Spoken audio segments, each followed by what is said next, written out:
So I am uncomfortable with this concept of work-life balance, because balance is achieved with two opposing forces. And why should work and life be in opposition, right? And I don't think there's, if you don't have work-life balance, if you're struggling to find work-life balance, no amount of yoga will fix that, right? Taking off an extra week of vacation, and by the way, vacation means you're not working on the beach. That's just telecommuting from a beach. But I believe in that you're able to build a life where work and personal life become, I don't want to say interchangeable, but smooth. And what I mean by that is they're not necessarily confined by hours in a day, but rather where I choose to give effort.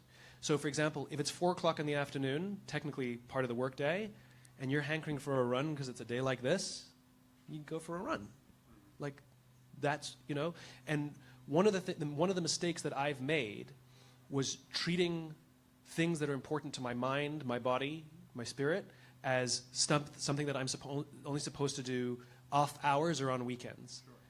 But just like I can't decide when I have an idea, sometimes it's on Saturday and sometimes it's in the evening, I also can't decide when I need a break. Sometimes it's something I feel, not something I plan for.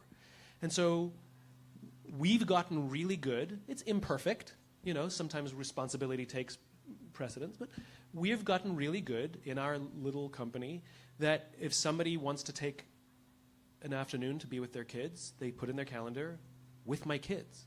A long time ago, I used to have, when I had a different form of a business before all of this stuff, we used to have things called duvet days, which I can't remember, we had like 5 duvet days a year or something. And a duvet day was, you wake up in the morning, you just don't want to come to work. You're totally healthy, or it's a beautiful day and I just would rather go to the beach. So you'd call up and leave a message at 8 o'clock in the morning or 7 o'clock in the morning, be like, hey, I'm taking a duvet day, I'll see you tomorrow. And no one would bother you, right? And people were like, that's amazing that you do that, Simon. I'm like, people are doing that anyway. It's called, hey, I think I have a 24-hour bug. I'm not going to be at work today. And they go to the beach. So just call it out. You know, schedule time at the gym in the middle of the day if that's when you like working out.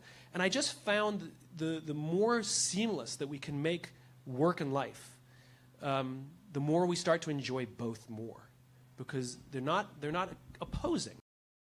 I don't even like the phrase work-life balance. I think it's misleading. I like the phrase work-life harmony, because I know that if I am energized at work, happy at work, feeling like I'm adding value, part of a team, whatever energizes you, that makes me better at home. It makes me a better husband, a better father, and likewise, if I'm happy at home, it makes me a better employee, a better boss, all the things. It's not primarily about, there may be crunch periods where it's about the number of hours in the week, but that's not the real thing. Usually it's about, do you have energy? And is your work depriving you of energy, or is your work generating energy for you? And you know, there are people, everybody in this room knows people who fall into these two camps. You're in a meeting and the person comes in the room. Some people come into the meeting and they add energy to the meeting. Other people come into the meeting and the whole meeting just deflates. And those people just, they drain energy from the meeting. And you have to decide which of those kinds of people you're going to be. Are you going to add energy? And the same thing at home. And the same thing at home. And it's a wheel, it's a cycle, it's a flywheel, it's a circle. It's not a balance. Because a balance, that's why that metaphor is so dangerous, because it implies there's a strict trade-off. And you could be out of work, have all the time for your family in the world, but really depressed and demoralized about your work situation, and your family wouldn't want to be anywhere near you. They would wish you would take a vacation from them.